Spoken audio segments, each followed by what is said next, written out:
नमस्कार, this is Savyasachi. I work for one the departments under government of India.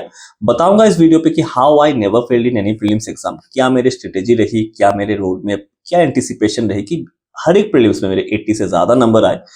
आप लोग जो नए तैयारी करने शुरू किए हो या जो एस्पायरेंट है जिनको लग रहा है कि सर प्रीलिम्स का एग्जाम निकालना मुश्किल हो रहा है, बड़े ध्यान से इस वीडियो को देखना। I believe and I expect कि ये वीडियो आपके लिए बहुत हेल्पफुल होगा। मैं सारे टिप्स बताऊंगा, जैसे जैसे आपको अगर आप मानते जाओगे तो आगे आने वाले समय में आपको प्रीलिम्स में तो कोई दिक्कत नहीं होने वाली। ठीक है, तो चलो शुरू करते हैं बात को। सबसे पहले बात देखो, प्रीलिम्स मेंस से कैसे डिफरेंट है ये आपको पता होनी चाहिए। मेंस में क्या मांगता है, मेंस में टाइम ज्यादा होता है, उसमें आपका कंसेप्चुअल नॉलेज जो होता है ना वो टेस्ट किया जाता है। ठीक है, प्रीलिम्स अलग है, पूरा ऑपोजिट है। प्रीलिम्स में क्या होता है, टाइम कम दिया गया है, वहां पे आपका एक्यूरेसी और स्पीड डिपेंड करेगा, क्योंकि नंबर ऑफ क्वेश्चन, नंबर कितने ला रहे हो, क्वेश्चन अटेम्प्ट करना और विथ एक्यूरेसी वो मैटर कर जाता है। अब सर ये तो पता चल गया कि यहाँ पे स्पीड हमको चाहिए, एक्यूरेसी हमको चाहिए, ये पता चल गया। अब सर कैसे क्या करें, देखो मैं जब नया नया शुरू किया था मेरा एक ही मंत्र था कि सबसे पहले मैं बेसिक जो है ना, क्वांट्स का मान लो, रीजनिंग का मान लो, इंग्लिश का मान लो, बेसिक पूरा जो बेस हुआ घर बनेगा उससे पहले बेसिक मेरा खत्म, पूरा खत्म हो गया। अभी यहाँ पे स्पीड नहीं आया, शायद मेरे को 5 मिनट लग जाए एक क्वांट का सिंपल प्रॉब्लम सॉल्व करने के लिए, लेकिन एक बार खत्म हो गया ना बेसिक, उसके बाद क्या है कि मेरे को 10 मिनट लगे। मेरा ये मानना था कि 15 मिनट लग जाए, 10 मिनट लग जाए एक प्रॉब्लम बनाने में, लेकिन ये बना पाऊं मैं।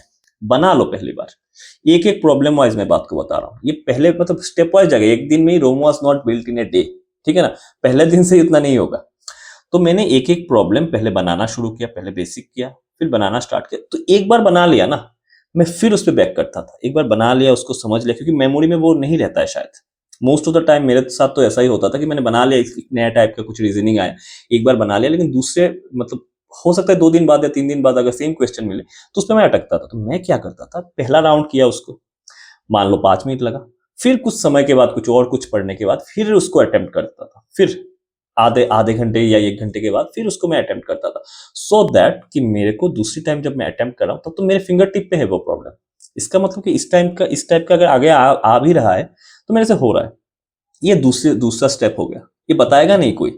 तीसरी स्टेप की अगर बात करूं, तीसरा स्टेप अभी भी मॉक पे नहीं जाना है। बहुत कोई बोलते मॉक लगाओ, नहीं। तीसरा स्टेप ये होता है कि फुल ऑन जो सेट होता है ना, टाइमर वगैरह छोड़ दो, फुल ऑन सेट लेके वो सेट करते जाओ, सेट्स करते जाओ। ये हो गए, ये बता रहा हूं, ये जो 2 चीजें बताया ना मैंने, ये 2 चीजें, ये 3 चीजें आपको हेल्प करेगा जस्ट बिल्डिंग में। जो घर का एक हाफ ऑफ द कंस्ट्रक्शन ना हो जाएगा यहाँ तक। यहाँ पे एक चीज मैं मेंशन करना चाहूंगा, इंग्लिश में बहुत सारे मेरे दोस्त अटकते हैं। इंग्लिश में देखो कोई रामबाण है नहीं। बैंकिंग का इंग्लिश होता है एप्लीकेशन वाइज इंग्लिश, मतलब उसमें अप्लाइड इंग्लिश जो होता है, मतलब मान लो रीडिंग कंप्रेशन, क्लोज टेस्ट, वो सारे ज्यादा आते हैं। तो आपको इससे निपटने के लिए ना सबसे पहली बात है आपको रेगुलर रीडिंग करना है। कहीं से भी पढ़ो, हिंदू पढ़ो, न्यूज़पेपर पढ़ो, बुक्स पढ़ो, लेकिन आपको वो रीडिंग का हैबिट रखना है, वो डेली के बेसिस। वो इंग्लिश का मैं अलग से बताता हूँ, रीजनिंग और क्वांट एक तरफ और इंग्लिश एक तरफ। ठीक है, तो मैंने वैसे ही स्ट्रेटेजाइज किया। तो इंग्लिश का मैं इधर पढ़ता गया, रोज जो भी पढ़ने को मिल रहा है ये वो, क्योंकि इंग्लिश का उतना स्पीड वेट का मैटर है नहीं। आपको अब पढ़ते पढ़ते कब आपका स्पीड बढ़ जाएगा आपको पता भी नहीं चलेगा। सॉल्व करता था, क्वेश्चन मिला सॉल्व कर दिया, चलो ठीक है, लेकिन मेन फोकस था क्वांट्स और रीजनिंग में। इंग्लिश का वैसे ही हो जाएगा, नया कोई वर्ड मिला लिख लो, और लिख के उसका मीनिंग मत लिखो, लिख के उसको एग्जाम्पल सेंटेंस अपने भाषा में, अपने अपने से 2 या 3 एग्जाम्पल सेंटेंस कंस्ट्रक्ट करके लिख लो मेरे भाई। चलता जाएगा, उसको रोज रिवाइज कर दो। वोकैब के लिए बोल रहा हूँ, वैसे चलता जाएगा आपका चीजें। ठीक है, रीजनिंग और मैथ्स के लिए मैंने बताया पहला राउंड फिर दूसरा राउंड। अब ये सब जो हो गया ना, एक घर का मतलब आधे तक बन गया।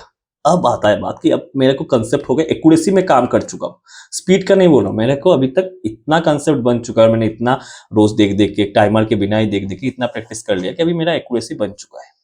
अब आएंगे स्पीड पे, और स्पीड ऐसे नहीं कि full on length mock test लगा। मैं पहले क्या था, सेक्शनल लगाता जाता था, 10 क्वेश्चन का, 20 क्वेश्चन का, जो भी जिस सेक्शन से मिल रहा था मैं लगाता जाता था। इंग्लिश का नहीं, रीजनिंग और मैथ्स का लगाता जाता था, क्योंकि मेरे को चाहिए था इन दोनों में 35 से 35 आ जाए। ये था स्ट्रेटजी, क्योंकि इंग्लिश में नंबर कटेगा, कुछ भी कोई कुछ भी बोल ले, इंग्लिश में नंबर कटता है भाई। तो मैंने ये कर लिया। अब सेक्शनल टेस्ट हो गया, छोटा छोटा टेस्ट हो गया, जो भी जहां से मिल रहा है, बस अटेम्प्ट रखो कि डेली हमको 100 क्वेश्चन बनाने हैं। रीजनिंग का 100 हो गया, मैथ्स का 100 हो गया, कहीं से भी मिले बनाते रहो बस। टेलीग्राम ग्रुप से मिल रहे, मॉक्स में मिल रहे, बनाते रहो बस नॉन स्टॉप। ये नहीं कि 8 घंटे 10 घंटे, ये टारगेट रखो। 100 सम हो गया, इंग्लिश थोड़ा पढ़ लिए, आज का चैप्टर खत्म, आज रेस्ट करेंगे। ठीक है, ये सब हो गया। अब जब भी आप लगाते जा रहे हो ना, धीरे धीरे धीरे आपको लग रहा है कि अब टाइमर आप टाइमर के साथ साथ भाग रहे हो, पहले पहले लगेगा कि टाइमर आपसे बहुत आगे भाग रहा है, लेकिन आप टाइमर के साथ साथ भाग रहे हो। यहाँ पे आपका गेम शुरू होता है कि फुल लेंथ मॉक टेस्ट का। अब जब इतना भरोसा आ गया है, इंग्लिश संभाल लेंगे आप, ठीक है, रीडिंग कर चुके हैं ना, इंग्लिश संभाल लेंगे, बाकी मैथ्स और रीजनिंग में इतना आ गया ना, अब जाओ फुल लेंथ टेस्ट के लिए। मैं गारंटी देके कह रहा हूँ कि अब जब आपका इतना बेस से लेके यहाँ तक आपने घर बना लिया ना, अब घर टूटेगा नहीं। अब हमेशा आपका अच्छा परसेंटाइल आएगा, 95, 98, 99, उतना परसेंटाइल लाओगे। अब आपको कोई भी जरूरत नहीं है कि उतना सोचने के लिए, ठीक है। तो यही बात है, मैं आपको यही बात रखने की कोशिश कर रहा था कि ये स्ट्रेटेजी है, उतना रॉकेट साइंस भी नहीं है, उतना रॉकेट साइंस भी नहीं है। जैसा बताया वैसा आप सिर्फ करते जाओ, प्रीलिम्स कभी आपको नहीं रोकेगा, ठीक है। तो ये वीडियो यही तक था, मुझे आपकी बात बतानी थी। अगर आपको मेरी बातें अच्छी लगती है तो प्लीज यार सब्सक्राइब करके जाओ, अच्छा लगता है। चैनल में नए हो तो वीडियो को लाइक करो। मेरा इंस्टाग्राम चैनल है, अगर कुछ मुझे पूछना है इंस्टाग्राम आईडी तो मैं छोड़ रहा हूँ डिस्क्रिप्शन में। इस ये वीडियो यही तक था। Thank you very much, Tata.